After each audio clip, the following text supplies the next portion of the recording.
Je ne vaux pas grand-chose, monsieur, mais je sais cuisiner, dit la femme sans domicile fixe à l'homme solitaire des montagnes. À ce moment de désespoir absolu, alors que la dernière porte venait de se refermer devant elle et que son estomac gargouillait de faim, Sarah May Hawkins fit quelque chose qui allait changer sa vie à jamais. Les mains tremblantes et le cœur brisé, elle s'agenouilla devant un homme connu pour sa dureté et prononça des mots que personne n'attendait. Je ne vaux pas grand-chose, monsieur, mais je sais cuisiner. Ce qui s'est passé après cette humble confession prouverait que parfois, la valeur d'une personne ne réside pas dans ce qu'elle a perdu, mais dans ce qu'elle peut encore offrir au monde.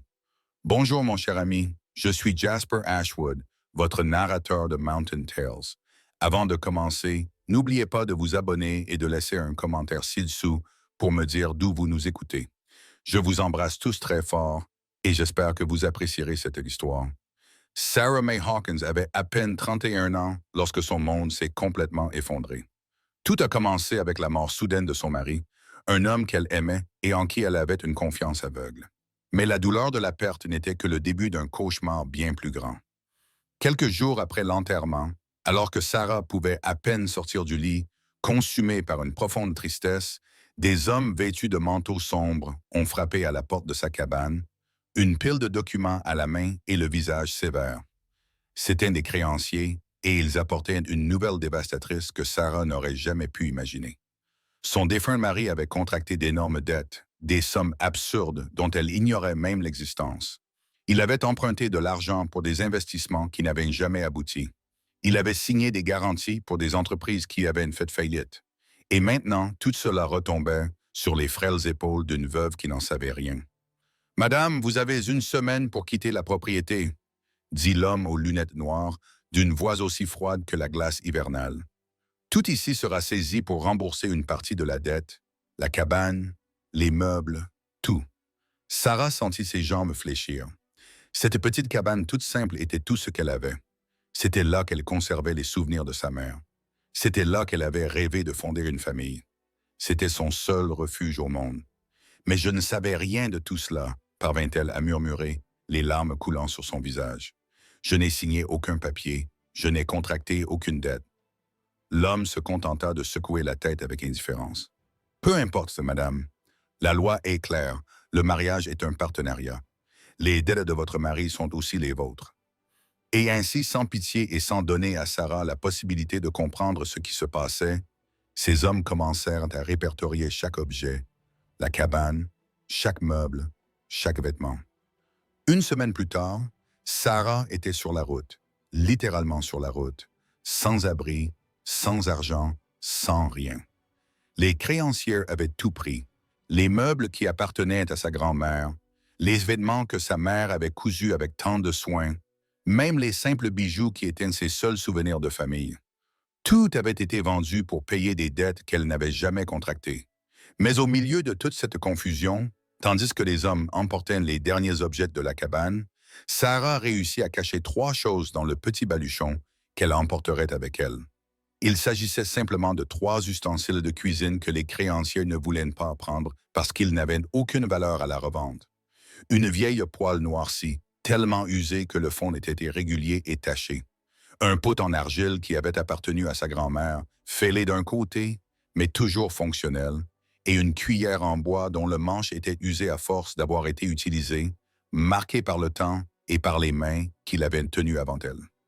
Ces 3 objets simples étaient désormais tout ce que Sarah possédait au monde, et tandis qu'elle marchait sur le chemin de terre qui la menait loin de son ancien village, avec ce petit baluchon sur le dos, mais le cœur lourd de chagrin, elle se retourna une dernière fois.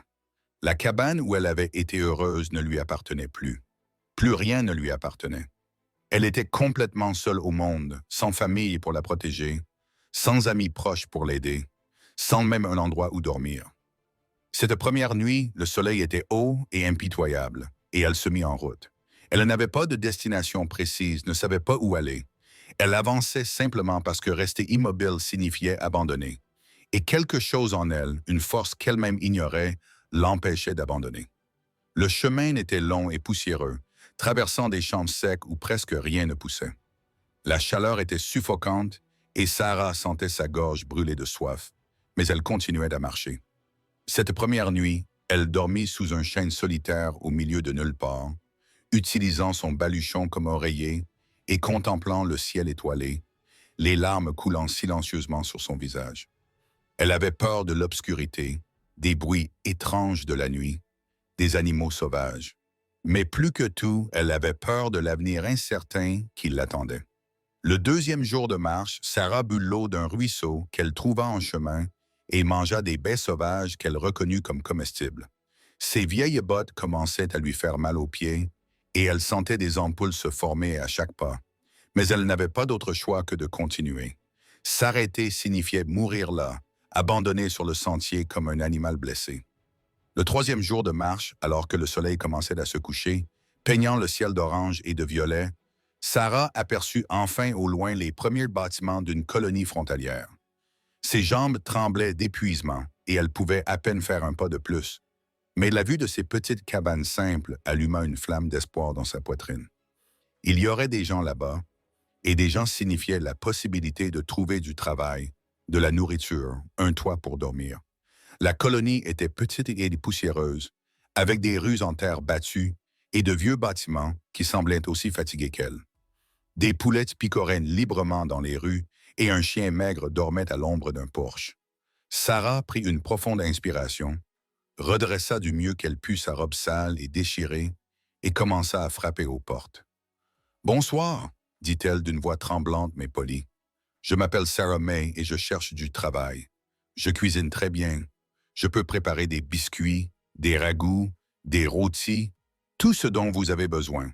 Je ne demande pas grand-chose, juste un endroit où dormir et de quoi manger. » Mais les réponses étaient toujours les mêmes. Des portes claquées au nez, des regards méfiants, des mots durs qui faisaient plus mal qu'elle ne l'aurait imaginé. « Nous n'avons besoin de personne, » dit une femme au visage sévère, en regardant Sarah de haut en bas comme si elle était quelque chose de sale. « Retourne d'où tu viens. » Une autre porte se referma avant même que Sarah ait fini de parler. Dans une autre maison, un homme se contenta de secouer la tête. « Nous n'employons pas d'étrangers. C'est trop dangereux. » Une femme âgée fit même le signe de croix lorsqu'elle vit Sarah, comme si sa présence portait malheur. Maison après maison, porte après porte, la réponse était toujours non. Et à chaque refus, Sarah sentait son cœur se briser un peu plus.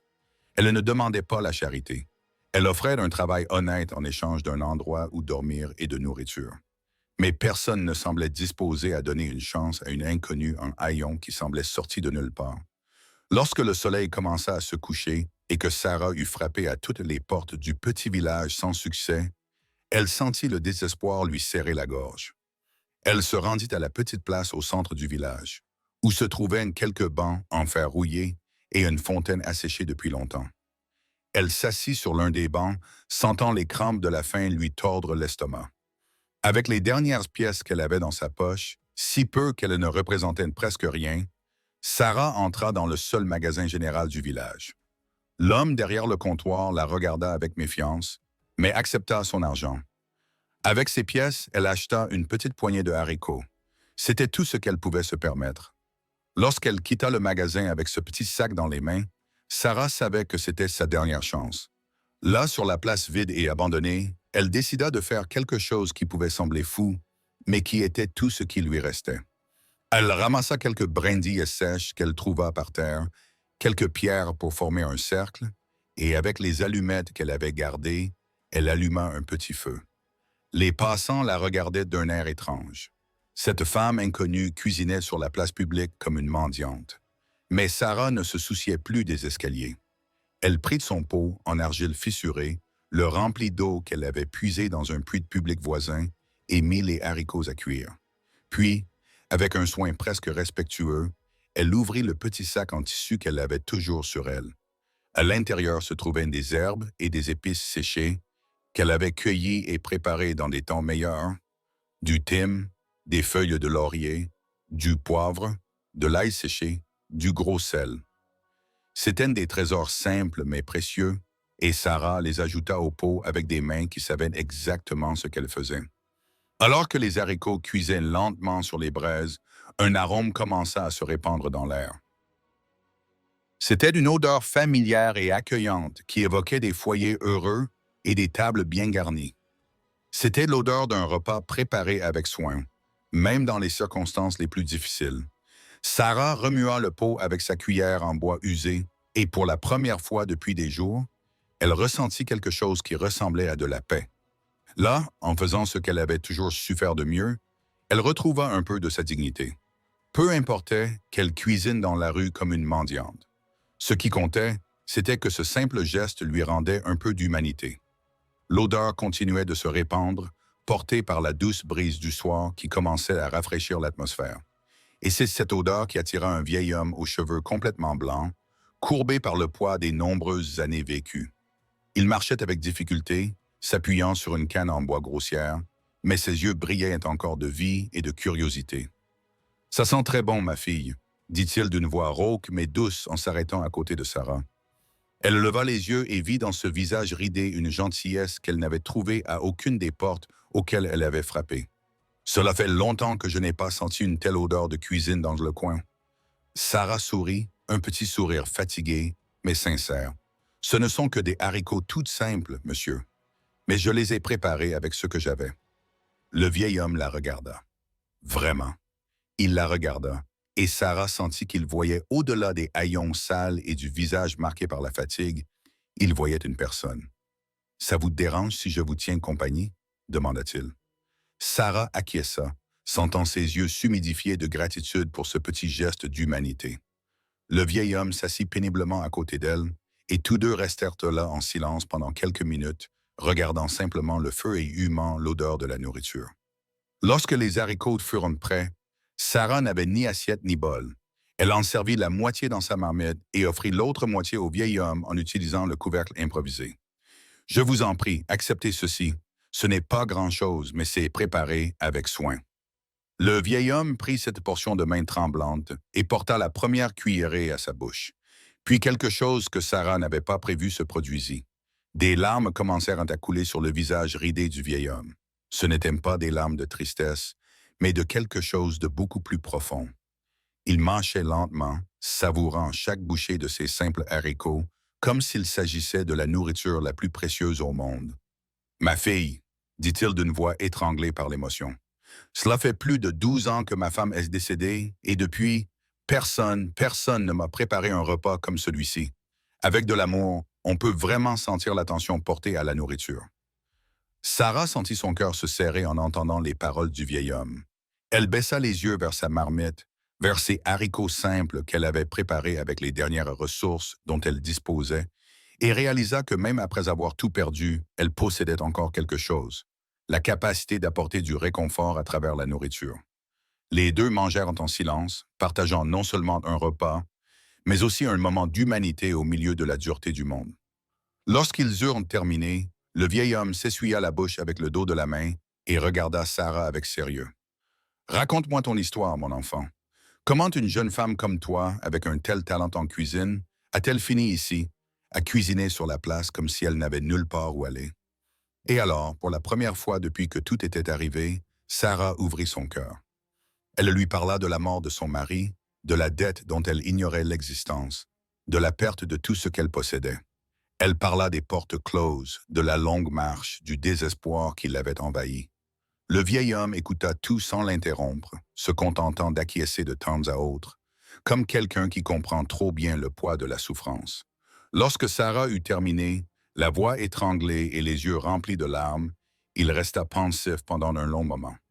Puis, s'appuyant sur sa canne, il se leva avec effort et dit quelque chose qui allait changer le cours de sa vie. « Écoute bien ce que je vais te dire, Sarah May. Ce village est petit et les gens d'ici ont peur de tout ce qui est différent. Tu ne trouveras pas de travail ici, quel que soit ton talent. Mais je connais un endroit, dit-il en marquant une pause, comme pour peser ses mots, à environ 25 km d'ici. De l'autre côté de ces crêtes que tu vois là-bas, se trouve le ranch de Jedidiah Stone. C'est une grande exploitation qui emploie beaucoup de monde et je sais qu'ils ont besoin d'un cuisinier. Les chemins sont difficiles, mais tu as l'air de pouvoir supporter les conditions difficiles. » Les yeux de Sarah s'illuminèrent pour la première fois depuis des jours. « Vraiment? Tu en es sûr? » Le vieil homme acquiesça lentement. « Oui, Le propriétaire s'appelle Jed Stone. C'est un homme compliqué. On dit qu'il était différent d'avant, plus ouvert, plus chaleureux. Mais c'était il y a longtemps. Il y a environ 6 ans, il a perdu sa femme dans des circonstances terribles, et depuis, il s'est fermé à tout le monde. Beaucoup de cuisiniers sont passés par là, mais aucun n'est resté longtemps. Il est trop exigeant, jamais satisfait. Sarah déglutit péniblement. Mais me donnerait-il une chance, même si j'arrive comme ça, sans référence, sans rien? Le vieil homme la regarda avec tendresse. Mon enfant, après avoir goûté ta cuisine, je suis sûr d'une chose. Tu as un don. Ce n'est pas seulement la cuisine. C'est le fait de mettre ton âme dans ce que tu fais. Si tu y arrives et que tu le montres, je crois que tu auras une chance. Jed Stone est peut-être dur, mais il n'est pas stupide. Il reconnaîtra la qualité quand il la verra. Le vieil homme fouilla alors dans la poche de son vieux manteau et en sortit un petit morceau de pain de maïs enveloppé dans un tissu propre. Prends ça pour le voyage. Ce n'est pas grand-chose, mais cela te donnera la force d'y arriver. Sarah prit ce pain de maïs à 2 mains comme s'il s'agissait du cadeau le plus précieux au monde, et des larmes coulèrent enfin librement sur son visage. Merci. C'était tout ce qu'elle pouvait dire, mais ce mot exprimait toute sa gratitude. Par maintenant, tant qu'il fait encore jour, dit le vieil homme avec un sourire bienveillant. Suis le sentier principal jusqu'à ce que tu atteignes les crêtes. Là, tu verras une bifurcation. Prends le chemin de gauche, il te mènera directement au Ranch Stone. Et quand tu y seras, sois humble mais ferme. Montre ta valeur à travers ta cuisine, pas à travers tes mots. Sarah grava ses instructions dans son cœur, comme une carte sacrée. Elle éteignit soigneusement le feu, rangea sa marmite, sa poêle et sa cuillère dans son baluchon, puis se leva, les jambes encore douloureuses, mais le cœur plus léger. Le vieil homme resta là, la regardant se préparer à partir. Et alors que Sarah s'éloignait déjà, il l'appela une dernière fois. Sarah May, dit-il. Elle se retourna. N'oublie pas que parfois, les personnes les plus difficiles sont celles qui ont le plus besoin de quelqu'un. Jed Stone a beaucoup souffert. Si tu parviens à toucher son cœur grâce à ta cuisine, tu trouveras peut-être non seulement du travail, mais aussi un véritable foyer. Avec ces mots qui résonnaient dans son esprit, Sarah se remit en route. Le soleil était déjà bas à l'horizon, peignant le ciel de nuances roses et dorées, mais elle ne pouvait pas attendre. 24 kilomètres, c'était une longue distance, et elle devait arriver avant qu'il ne fasse nuit pour trouver son chemin. Ses pieds blessés protestaient à chaque pas. Les ampoules la brûlaient à l'intérieur de ses vieilles bottes, mais elle continuait d'avancer, motivée par quelque chose de plus fort que la douleur physique. L'espoir. Le sentier grimpait vers les crêtes, et Sarah pouvait voir les silhouettes sombres des montagnes se découper sur le ciel qui s'assombrissait. Elle mangea de petits morceaux du pain de maïs que le vieil homme lui avait donné, économisant chaque miette, et but de l'eau d'un ruisseau qui coulait le long du sentier. La nuit tomba rapidement, comme toujours dans ces contrées, et Sarah se retrouva à marcher sous un ciel étoilé qui semblait infini. Il n'y avait pas de lune cette nuit-là, et le sentier n'était éclairé que par les étoiles. Sarah trébuchait parfois sur des rochers et des trous, mais elle ne s'arrêtait pas. Elle savait que si elle s'arrêtait, si elle s'allongeait pour se reposer, elle n'aurait peut-être pas de la force de se relever, alors elle continuait, mettant un pied devant l'autre, répétant les paroles du vieil homme dans son esprit comme une prière. Lorsque le soleil commença à poindre à l'horizon, peignant le ciel de nuances roses et orangées, Sarah atteignit enfin la bifurcation dont le vieil homme lui avait parlé. 2 sentiers s'ouvraient devant elle, l'un à droite et l'autre à gauche. Elle n'hésita pas et prit le sentier de gauche comme on le lui avait demandé. Après plus d'1 heure de marche, alors que ses pieds n'étaient plus qu'engourdis, elle le vit. Là, dans la vallée en contrebas, se trouvait le ranch de montagne de Jed Stone. Il était plus grand qu'elle ne l'avait imaginé. Elle pouvait voir les grands champs clôturés où le bétail paissait paisiblement, le corral bien construit, les granges robustes et, au centre de tout cela, une grande maison en rondins et en pierre qui imposait le respect, même de loin. Il y avait du mouvement dans le ranch. Les ouvriers avaient déjà commencé leurs activités matinales. Les chevaux étaient nourris, les outils préparés pour la journée de travail. Sarah s'arrêta un instant au sommet de la crête, regardant la scène en contrebas. Son cœur battait si fort qu'elle pouvait l'entendre dans ses oreilles. Cet endroit pouvait être son salut. ou simplement une autre porte fermée. Mais elle devait essayer. Elle redressa sa robe sale du mieux qu'elle put, passa ses mains dans ses cheveux emmêlés, essayant de les arranger un minimum, et commença à descendre vers le ranch. Mais quelque chose en elle, une force qui venait d'au plus profond d'elle-même et qu'elle ne connaissait pas vraiment, la poussa à lever la tête et à redresser les épaules. Alors que Sarah s'approchait des portes du ranch Stones, certains ouvriers commencèrent à remarquer sa présence. C'étaient des hommes robustes, au teint buriné par le soleil et aux mains calleuses à force de travailler dur. Ils interrompirent leur travail et l'observèrent avec curiosité et méfiance. Une jeune femme seule, vêtue de haillons sales, qui avait manifestement voyagé pendant des jours. Ce n'était pas quelque chose que l'on voyait tous les jours dans le coin. « Hé, qui êtes-vous » cria l'un des hommes, un type trapu à la barbe épaisse. « Que voulez-vous ici » Sarah prit une profonde inspiration, rassemblant tout le courage qui lui restait. « Je cherche du travail. J'ai entendu dire que vous aviez besoin d'une cuisinière. » Les hommes échangèrent des regards, certains laissant échapper des rires méprisants. « Le patron ne voudra pas te connaître, madame. Plusieurs cuisiniers sont déjà passés par ici et aucun n'est resté. Il est trop exigeant. » Mais Sarah ne se laissa pas intimider. « Même ainsi, j'aimerais lui parler, s'il vous plaît.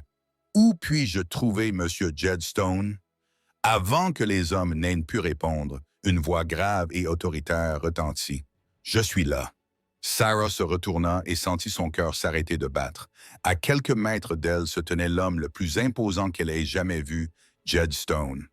Il était grand, devait mesurer plus d'1,80 mètres, avec des épaules d'agilage et des bras musclés qui témoignaient d'années de dur labeur. Ses cheveux bruns étaient striés de gris sur les tempes, et son visage avait une expression dure, presque sévère. Mais c'étaient ses yeux qui attiraient le plus l'attention, des yeux sombres et pénétrants qui semblaient voir à travers les gens, chargés d'une tristesse ancienne qu'il essayait de cacher derrière une apparence dure. Il tenait une hache à la main et avait retroussé les manches de sa chemise, montrant qu'il était en train de faire des réparations. Ses bottes étaient couvertes de boue et ses mains robustes portaient des traces de travail. Il regarda Sarah de haut en bas, analysant chaque détail, la robe déchirée, les bottes usées, le visage marqué par la fatigue, les cheveux ébouriffés. Son expression ne trahissait rien, ni approbation ni dédain, juste une évaluation froide. « Vous cherchez du travail » demanda-t-il d'une voix aussi grave qu'un tonnerre lointain. Sarah déglutit péniblement mais garda le regard fixe. Elle se souvint des paroles du vieil homme. « Soyez humble mais ferme. »« Oui, monsieur. J'ai entendu dire que le ranch avait besoin d'une cuisinière. » Jed croisa les bras, la hache toujours à la main, et continua à l'observer avec la même expression. « Tu as de l'expérience? » Sarah acquiesça. « Oui, monsieur. J'ai cuisiné pour ma famille pendant des années, ainsi que pour les ouvriers agricoles. Je sais préparer toutes sortes de biscuits, de ragoûts, de viande, de rôtis et de desserts. » Jed émit un son qui pouvait être interprété comme de l'intérêt ou du scepticisme. Beaucoup de femmes sont venues ici en disant la même chose. Aucune n'est restée longtemps. J'ai des exigences élevées et je n'accepte pas la nourriture mal préparée ou la cuisine bâclée. Sarah sentit ses jambes trembler, mais sa voix resta ferme lorsqu'elle répondit « Je comprends, monsieur, et je n'ai pas peur du travail acharné. J'ai juste besoin d'une chance de montrer ce que je sais faire. » Il y eut un long silence. Les autres employés observaient la scène avec intérêt, murmurant entre eux. Il était rare que quelqu'un s'adresse ainsi au patron, surtout une femme inconnue qui venait d'arriver. Jed continua à l'observer, et Sarah pouvait presque entendre les pensées qui se bousculaient dans sa tête. Il évaluait, pesait le pour et le contre, décidait s'il valait la peine de donner une chance à cette femme qui semblait venir de loin et avoir traversé de nombreuses épreuves. Finalement, après ce qui sembla être une éternité, il prit la parole. « Vous avez 1 semaine, 7 jours pour prouver que vous cuisinez aussi bien que vous le dites. Si la nourriture est bonne, vous restez. Si elle est mauvaise ou médiocre, vous partez sans vous plaindre. Les hommes ici travaillent dur et ont besoin d'une nourriture qui leur donne de la force, pas de plats insipides ou mal préparés. Compris? » Sarah ressentit un immense soulagement, si grand qu'elle faillit tomber à genoux sur place. « Oui, monsieur, je comprends parfaitement. Merci beaucoup de me donner cette chance. » Jed se contenta d'acquiescer brièvement et appela l'un des ouvriers. Buck, emmène-la dans la pièce à l'arrière du dortoir. Elle est petite mais propre. Montre-lui aussi la cuisine et les réserves. L'homme appelé Buck, un homme d'âge moyen au visage amical, fit signe à Sarah. Venez avec moi, madame.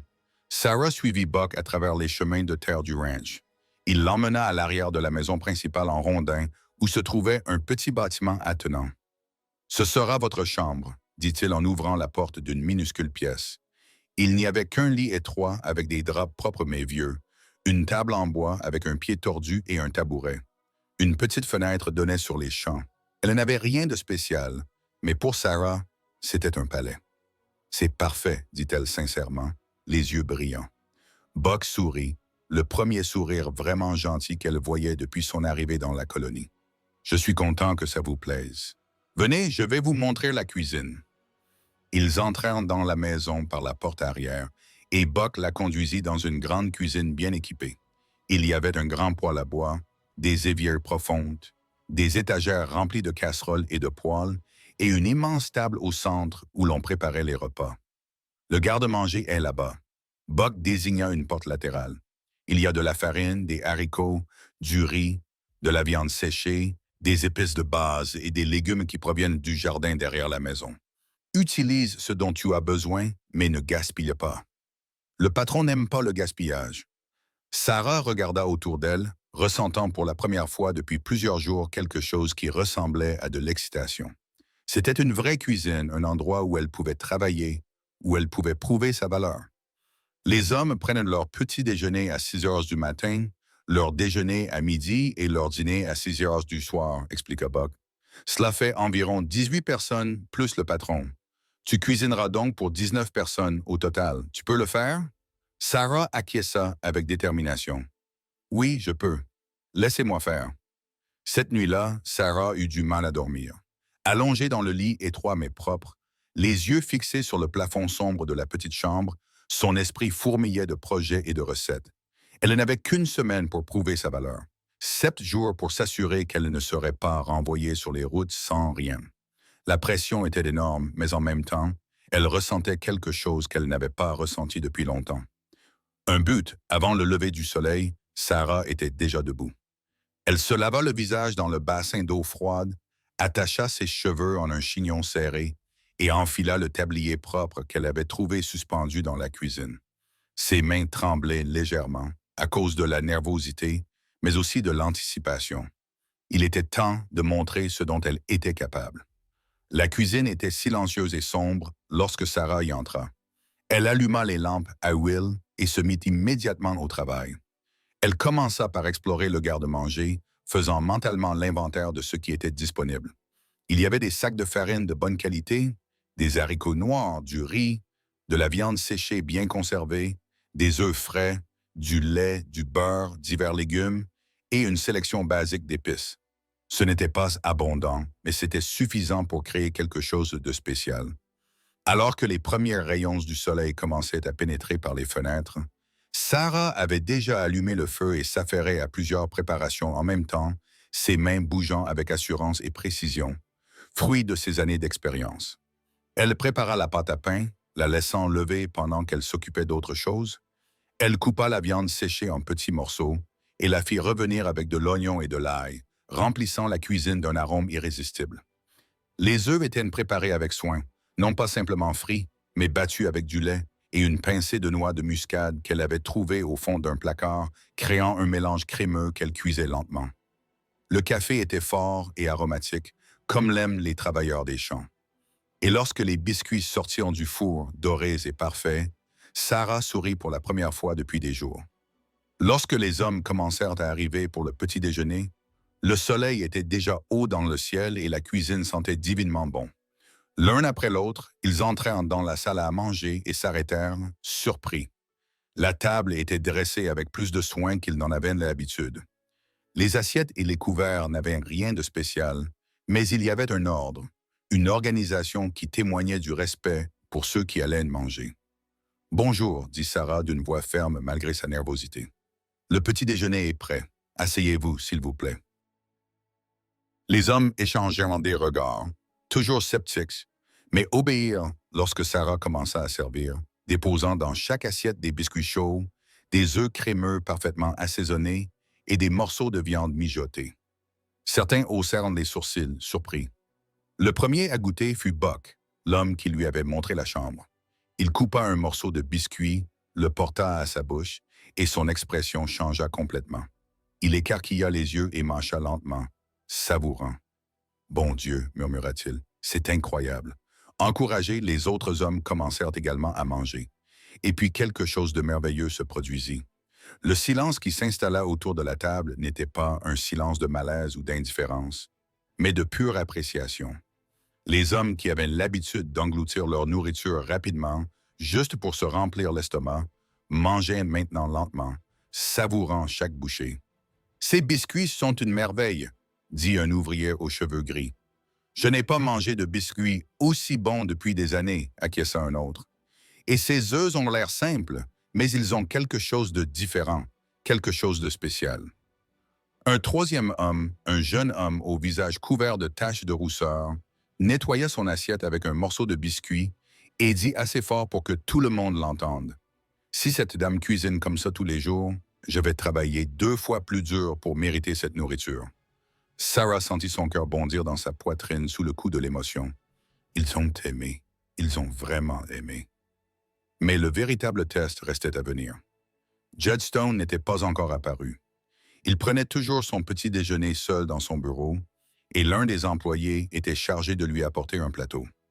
Aujourd'hui, cette tâche incombait à Buck. Avec précaution, Sarah prépara le plateau du patron.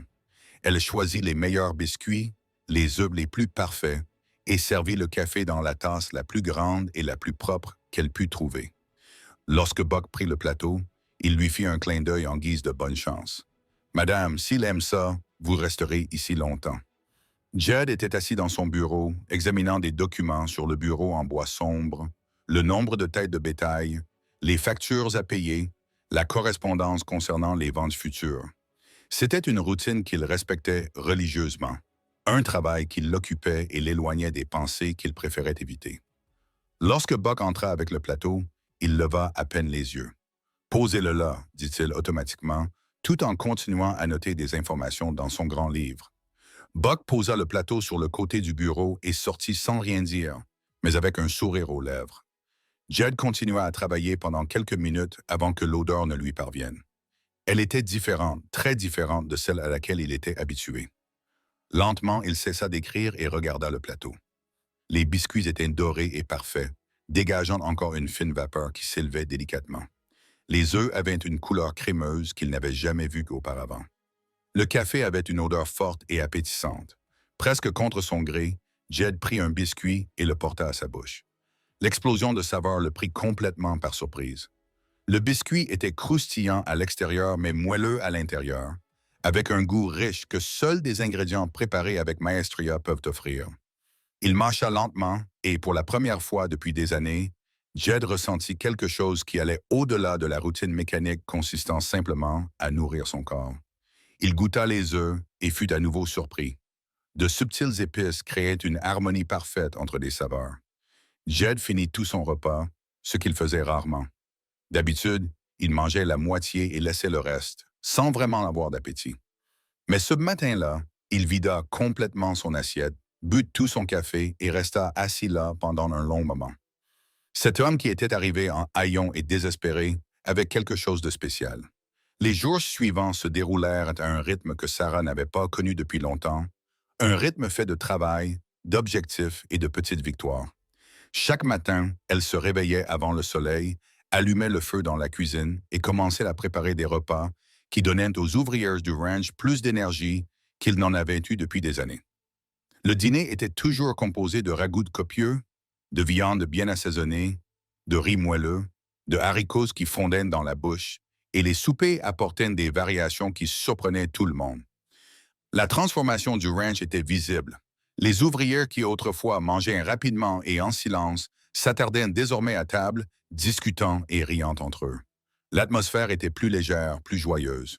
Certains hommes commençaient même à arriver tôt au repas juste pour sentir l'odeur de la nourriture pendant sa préparation. Et chaque jour, sans faute, Buck apportait un plateau spécialement préparé dans le bureau de Jed. Sarah apportait un soin particulier à ce plateau, non pas parce qu'elle voulait un traitement spécial ou une reconnaissance, mais parce qu'elle sentait qu'il y avait quelque chose en cet homme dur et revêtu qui avait besoin d'attention. Elle variait les plats, prêtait attention à ceux qu'il finissait complètement et à ceux qu'il laissait à moitié manger, apprenant silencieusement ses préférences. Elle remarqua qu'il aimait les saveurs fortes, préférait la viande bien cuite et buvait son café sans sucre. Jed, pour sa part, avait également remarqué que la nourriture n'était pas seulement bonne, elle était exceptionnelle. Chaque repas témoignait d'une attention aux détails, d'une connaissance approfondie des techniques culinaires et de quelque chose d'autre qu'il ne pouvait pas tout à fait définir. Peut-être était-ce de l'attention, peut-être était-ce du dévouement. Quoi qu'il en soit, cela fonctionnait. Ces hommes travaillaient mieux, se plaignaient moins, et l'atmosphère générale du ranch s'était considérablement améliorée. Mais Jed gardait ses distances. Il observait Sarah de loin lorsqu'elle traversait la cour en portant des seaux d'eau ou lorsqu'elle étendait du linge pour le faire sécher. Il observait comment elle traitait les ouvriers avec respect mais fermeté, comment elle organisait efficacement la cuisine, comment elle ne gaspillait jamais rien. Il voyait tout cela mais ne disait rien, conservant son expression dure et distante. C'est le 5e jour que les choses ont commencé à se compliquer. Sarah était dans la cuisine en train de préparer le dîner lorsqu'elle a entendu des voix fortes provenant de la salle à manger. Elle a reconnu les voix de certains des jeunes ouvriers du ranch, des garçons d'une vingtaine d'années, qui la regardaient toujours avec trop d'intérêt. Cette nouvelle cuisinière est vraiment jolie. L'un d'eux disait en riant, « Et elle cuisine comme un ange. Celui qui l'épousera sera l'homme le plus chanceux du monde. » Les autres rirent aussi, faisant des commentaires qui commençaient innocemment, mais qui se transformaient rapidement en remarques déplacées sur le corps de Sarah, sur le plaisir qu'ils auraient à la voir chez eux, sur ce qu'ils feraient s'ils en avaient l'occasion. Sarah sentit son visage brûler de honte et de colère. Elle serra la cuillère en bois entre ses doigts si fort que ses jointures blanchirent. Ce n'était pas juste. Elle était là pour travailler, honnêtement, pas pour être l'objet de commentaires vulgaires. Mais que pouvait-elle faire? Elle était une femme seule dans un ranch rempli d'hommes. Se plaindre pourrait lui coûter son emploi et elle n'avait nulle part où aller. Elle décida donc de l'ignorer, comme elle l'avait fait tant de fois dans sa vie lorsque les hommes pensaient avoir le droit de dire tout ce qu'ils voulaient. Elle continua à cuisiner, servit le dîner la tête baissée et essaya de ne pas entendre les ricanements et les regards qu'il lui lançait. Mais le lendemain, la situation empira. L'un des garçons, enhardi par l'absence de réaction, fit un commentaire encore plus grossier pendant le petit déjeuner. « Hey, Sarah May !» l'appela-t-il avec un sourire malicieux. « Et si tu venais dîner chez moi un de ces jours, je te promets que j'apprécierais vraiment ta cuisine. » Les autres éclatèrent de rire, et Sarah sentit des larmes d'humiliation lui brûler les yeux. Elle était sur le point de tout laisser tomber et de s'enfuir lorsqu'une voix grave et furieuse fendit l'air comme un éclair. « Ça suffit. » Le silence qui suivit fut absolu. Tous les hommes se retournèrent pour voir Jed debout dans l'embrasure de la porte, le visage figé dans une expression de colère glaciale. Il ne prenait jamais son petit déjeuner avec les ouvriers. Il mangeait toujours seul dans son bureau. Mais ce jour-là, pour une raison quelconque, il avait décidé de se rendre dans la salle à manger et avait tout entendu. Jed s'avança vers la table d'un pas lourd, chaque mouvement rayonnant d'autorité et de menace contenue. Il s'arrêta juste devant le garçon qui avait fait la remarque, le regardant avec des yeux si durs que le jeune homme se recroquevilla sur sa chaise. « Mademoiselle Sarah May est ici pour travailler », dit Jed d'une voix basse mais pleine de danger. « Elle est la cuisinière de ce ranch et sera traitée avec le plus grand respect. » Puis il balaya la table du regard, établissant un contact visuel avec chaque homme présent. « Cela vaut pour vous tous. Je ne veux plus entendre de remarques déplacées, ni de blagues de mauvais goût, ni de regards irrespectueux. Travaille ici tout comme vous. La différence, c'est qu'elle fait un excellent travail, alors que certains d'entre vous ont du mal à accomplir les tâches les plus élémentaires sans supervision. » Le garçon qui avait fait la remarque tenta. « Patron, on plaisantait, c'est tout. On ne voulait pas vous offenser. » Jed leva la main pour le faire taire immédiatement. « Je m'en fiche. Plaisanterie ou pas, ça s'arrête maintenant. Et pour que ce soit clair, le prochain qui lui manquera de respect pourra faire ses valises et partir. » Est-ce que je me suis fait comprendre? Un cœur de «Oui, monsieur» remplit la pièce. Jed hocha la tête une fois, satisfait, puis se retourna pour partir. Mais avant de quitter la pièce, il regarda brièvement Sarah. Leurs yeux se croisèrent pendant à peine une seconde, et dans cet instant fugace, elle vit quelque chose qu'elle ne s'attendait pas à voir. Ce n'était pas seulement de la colère face au manque de respect des ouvriers. C'était quelque chose de plus doux, de plus protecteur. C'était de l'attention. Après le départ de Jed, le silence se prolongea pendant quelques secondes avant que les hommes ne se remettent à manger, désormais calmes et honteux. Buck, le travailleur le plus ancien, regarda Sarah avec un petit sourire encourageant. Vous voyez, le patron n'a jamais défendu personne comme ça. Vous avez gagné son respect, maman. Et quand le patron respecte quelqu'un, nous le respectons tous aussi. Sarah se contenta d'acquiescer, encore sous le choc de ce qui venait de se passer. Pour la première fois depuis son arrivée au ranch, elle sentait qu'elle n'était pas seule. Quelqu'un avait pris sa défense. Quelqu'un avait reconnu sa valeur et l'avait défendue alors qu'elle ne pouvait pas se défendre elle-même. Et cette personne était l'homme le plus craint et le plus respecté de tout le territoire. Ce soir-là, en préparant le plateau repas de Jed, Sarah y mit encore plus de soin. Elle prépara son plat préféré, de la viande rôtie aux épices fortes, des pommes de terre dorées et des légumes sautés. Et dans un coin du plateau, presque timidement, elle plaça un petit dessert qu'elle avait préparé avec des fruits du jardin, un dessert simple, mais préparé avec un soin particulier. Lorsque Buck alla chercher le plateau vide plus tard, il revint avec un message. Le patron avait dit de lui dire que tout était parfait et il avait mangé tout le dessert, ce qui était rare. Sarah sourit et pour la première fois depuis longtemps, c'était un sourire complet et sincère. Les semaines qui suivirent de apportèrent une routine paisible au ranch de Stone. Sarah se levait tôt, préparait des repas qui emplissaient le ranch de délicieux arômes et commençait lentement à se sentir plus chez elle. Les ouvriers la traitaient désormais avec un respect sincère et certains lui apportaient même de petits cadeaux. Un bouquet d'herbes fraîches qu'ils avaient trouvées dans les champs, des légumes supplémentaires du jardin, des fleurs sauvages qu'ils laissaient timidement à la porte de la cuisine. Jed restait distant, mais Sarah remarqua de petits changements. Il se montrait plus souvent dans la cuisine, parfois non pas pour inspecter, mais sous de simples prétextes. Il disait devoir vérifier s'il y avait assez de bois de chauffage ou venait voir si la fuite avait été réparée.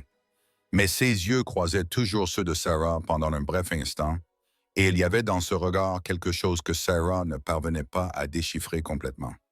Un après-midi, Jed est apparu dans la cuisine alors que Sarah préparait le dîner. Elle coupait des légumes avec des mouvements précis et rapides, tellement concentrés qu'elle ne l'a pas entendu entrer. Il est resté là un moment, à la regarder simplement. Il y avait quelque chose d'hypnotique dans sa façon de travailler. Chaque mouvement avait un but.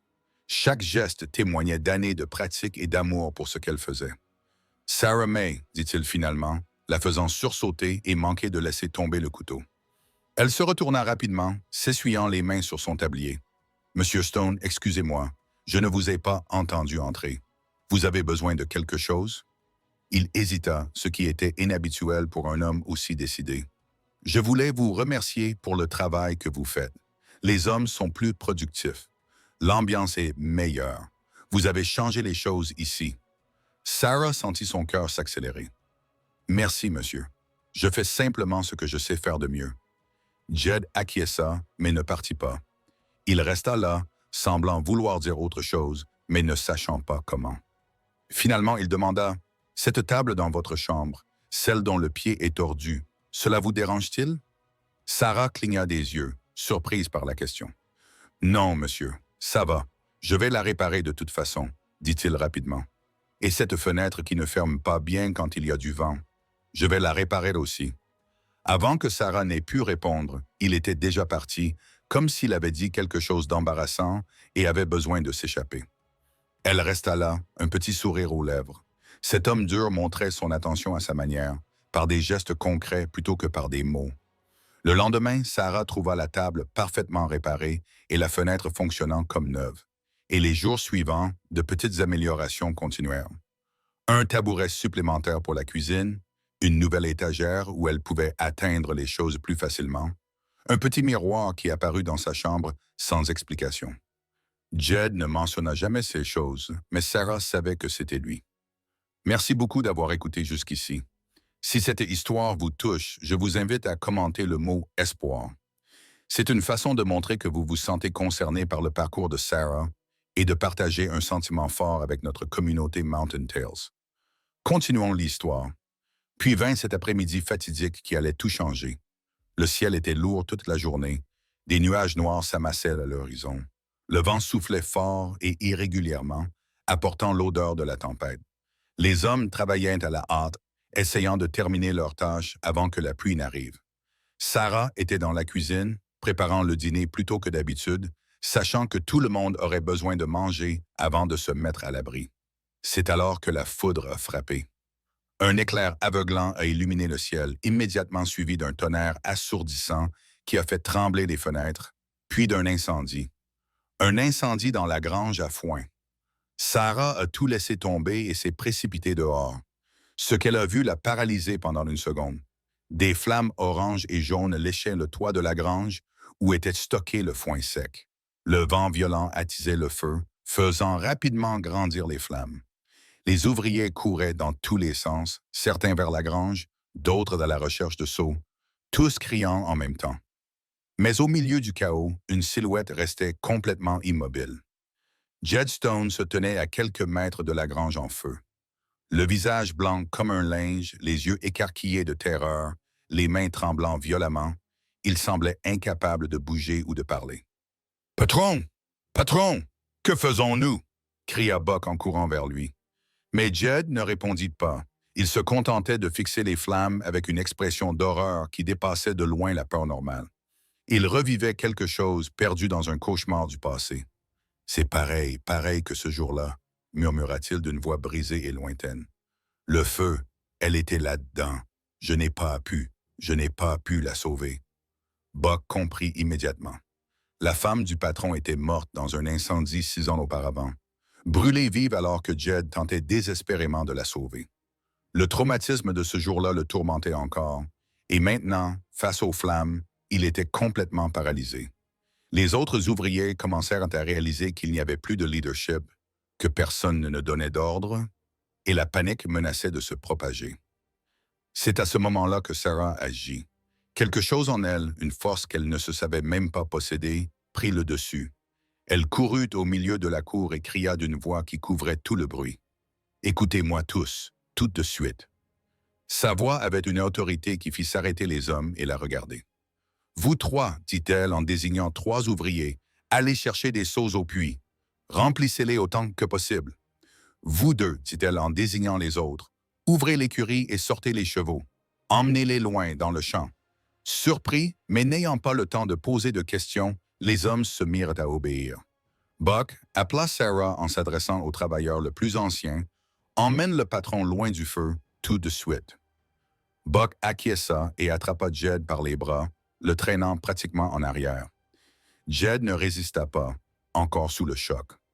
Sarah courut alors à l'intérieur de la maison principale, trempa un grand chiffon dans l'évier de la cuisine et l'attacha autour de son visage, couvrant son nez et sa bouche. Elle courut dehors et commença à organiser les hommes en une chaîne humaine entre le puits et la grange, passant les seaux d'eau de main en main. « Plus vite! Nous ne pouvons pas laisser le feu atteindre l'écurie !» cria-t-elle, sa propre voix se perdant dans la fumée qui commençait à se répandre. Les flammes rugissaient, la chaleur était intense. Mais Sarah ne s'arrêta pas. Elle prit elle-même des seaux et jeta de l'eau, courut d'un côté à l'autre, criant des instructions, vérifiant que tout le monde était en sécurité. Ses mains brûlaient à cause de la chaleur. Ses vêtements étaient brûlés à certains endroits. Ses yeux piquaient à cause de la fumée. Mais elle continua. La lutte contre le feu dura près d'1 heure. 1 heure de travail désespéré, de seaux passés de main en main, d'eau jetée contre des flammes furieuses.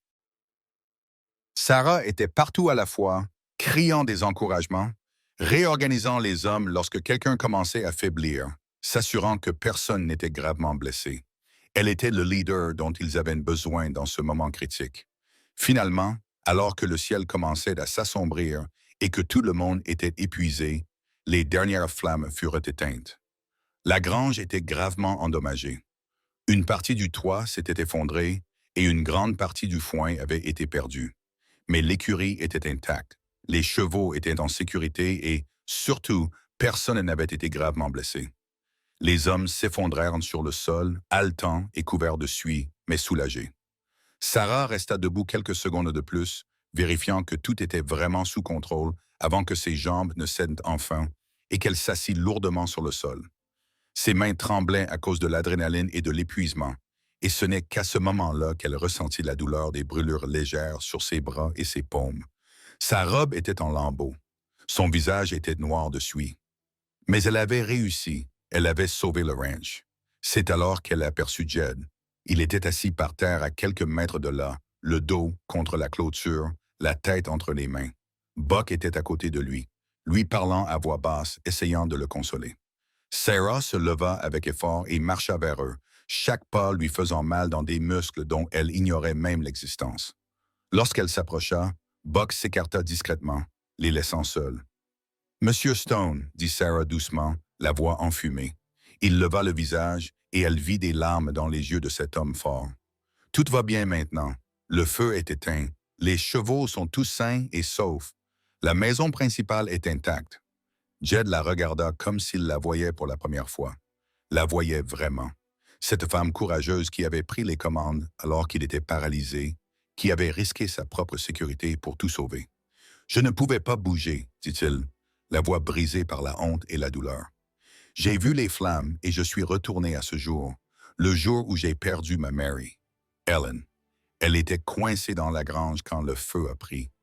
J'ai essayé d'entrer, mais les flammes étaient trop fortes. Je l'entendais m'appeler et je n'ai pas pu la sauver. Je n'ai pas pu. Sa voix s'éteignit et il cacha à nouveau son visage dans ses mains. Sarah sentit les larmes lui brûler les yeux. Sans réfléchir, elle s'agenouilla à côté de lui et posa doucement sa main sur son épaule. « Tu n'as pas besoin de t'expliquer. Je comprends. Les traumatismes nous paralysent d'une manière que nous ne pouvons pas contrôler. Mais regarde autour de toi, Jed. Regarde. » Elle utilisa son prénom naturellement, sans y penser. Tout est en sécurité. Les hommes vont bien. Le ranch a survécu, et toi aussi. Jed releva lentement la tête et, pour la première fois depuis que Sarah le connaissait, elle vit son expression s'adoucir complètement. Le masque de dureté était tombé, révélant l'homme blessé qui se cachait derrière. « Tu as tout sauvé, » dit-il d'une voix à peine audible. « Quand je n'ai pas pu le faire, tu as pris les choses en main. Tu as été courageuse. Tu as été une meneuse. Tu as été incroyable. J'ai juste fait ce qu'il fallait faire, » répondit Sarah, mais ses joues rougirent légèrement. N'importe qui aurait fait la même chose. Jed secoua la tête. Non, pas n'importe qui. Tu es spécial, Sarah May. Dès le premier jour où tu es arrivée ici, j'ai vu quelque chose en toi. Quelque chose qui va au-delà du fait de savoir bien cuisiner. Tu as une force, une détermination que je n'ai jamais vue chez personne d'autre. Ils restèrent là à se regarder sous le ciel qui commençait à montrer les premières étoiles. Et quelque chose passa entre eux à ce moment-là. Quelque chose de silencieux mais de profond. Un lien qui allait au-delà de la relation patron-employé, au-delà de la gratitude, au-delà du respect. C'était la reconnaissance de deux âmes blessées qui avaient trouvé l'une chez l'autre quelque chose qu'elles ne savaient pas qu'elles cherchaient. Dans les jours qui suivirent l'incendie, la dynamique du ranch changea subtilement. Jed n'était plus l'homme complètement renfermé qu'il était auparavant. Il se montrait plus souvent dans sa cuisine, non pas pour s'excuser, mais simplement pour discuter. Il interrogeait Sarah sur sa journée, sur ses origines, sur ses rêves et ses craintes. Et peu à peu, il se mit lui aussi à partager ses propres histoires. Il lui raconta comment le ranch avait été construit par son grand-père, comment il avait rencontré Mary Ellen quand ils étaient tous deux jeunes, l'amour qui les unissait et le déchirement causé par sa perte. Il lui raconta les années de solitude qui suivirent, comment il s'était coupé du monde parce que cela faisait moins mal que de ressentir. Et Sarah écouta, partageant ses propres histoires de perte et de nouveaux départs. Une nuit, après que tout le monde se fut couché, Jed trouva Sarah assise sous le porche arrière, regardant les étoiles. Il s'assit à côté d'elle sans demander la permission, et ils restèrent là, dans un silence confortable, pendant longtemps. Finalement, Jed prit la parole. « Sarah May, Quand vous êtes arrivé ici et que vous avez dit ces mots, je ne vaux pas grand-chose, monsieur, mais je sais cuisiner. Vous aviez tellement tort. Sarah le regarda, perplexe. Il continua d'une voix douce. Vous valez tellement plus que vous ne pouvez l'imaginer. Vous n'êtes pas seulement une cuisinière exceptionnelle. Tu es une femme courageuse, compatissante et forte. Tu as redonné vie à ce ranch. Tu m'as redonné vie, dit-il avant d'ajouter d'une voix basse. Et je ne veux pas que tu sois seulement la cuisinière ici. Je veux que tu restes, pas pour une semaine ou un mois, mais pour toujours. Sarah sentait son cœur battre si fort qu'elle était sûre qu'il pouvait l'entendre. Jed, Il leva doucement la main. Tu n'as pas besoin de répondre maintenant. Je sais que c'est trop tôt. Je sais que nous sommes tous les deux encore en train de penser nos vieilles blessures. Mais je veux que tu saches que ce ranch est désormais ta maison, si tu le souhaites. Et j'aimerais beaucoup partager cette maison avec toi, pas seulement en tant que patron et employé, mais en tant que compagnon, en tant que personne qui comprenne la douleur de l'autre et qui veulent construire quelque chose de nouveau ensemble. Des larmes coulaient sur le visage de Sarah, mais cette fois, c'étaient des larmes de bonheur. Elle tendit la main et Jed la prit, leurs doigts s'entrelaquant naturellement. « J'aimerais ça aussi, Tim, dit-elle doucement. J'aimerais ça beaucoup. » Et là, sous le ciel étoilé des montagnes, deux personnes qui avaient tout perdu commencèrent à construire quelque chose de nouveau. Les mois qui suivirent apportèrent de beaux changements au Ranch Stone. Sarah n'était plus seulement la cuisinière. Elle devint un élément essentiel de tout, aidant à prendre des décisions, s'occupant des ouvriers, apportant de la joie là où il n'y avait autrefois que du travail. Et Jed s'ouvrit de plus en plus, souriant plus souvent, montrant l'homme bon qu'il était avant la tragédie. Les ouvriers observaient tout cela avec des sourires satisfaits. « Vous voyez comme le patron a changé. » Ils commentaient entre eux. « C'est Sarah May, elle l'a ramené à la vie. » Et ils avaient raison. Le ranch prospérait non seulement parce que le travail était bien fait, mais aussi parce que l'amour était de retour. L'amour dans la nourriture préparée par Sarah. L'amour dans les petits gestes d'attention entre elle et Jed. L'amour dans la communauté qui se formait. Et lorsque les habitants du village voisin ont entendu l'histoire de cette femme qui était arrivée sans rien et qui avait transformé non seulement un ranch, mais aussi la vie d'un homme brisé, ils ont secoué la tête avec émerveillement. Car parfois, les plus belles histoires naissent des moments les plus désespérés. Et parfois, lorsque nous offrons sincèrement le peu que nous avons, nous recevons en retour bien plus que nous n'aurions jamais pu imaginer. Des histoires qui ne se contentent pas de divertir, mais qui laissent une empreinte. Abonnez-vous, partagez et surtout, continuez à croire que le véritable amour peut encore changer le destin. Parce que parfois, une seule décision suffit pour recommencer. Et ce n'était que le début. La prochaine histoire vous surprendra d'une manière que vous ne pouvez imaginer. Cliquez sur la vidéo qui apparaît sur votre écran et préparez-vous à être encore plus ému.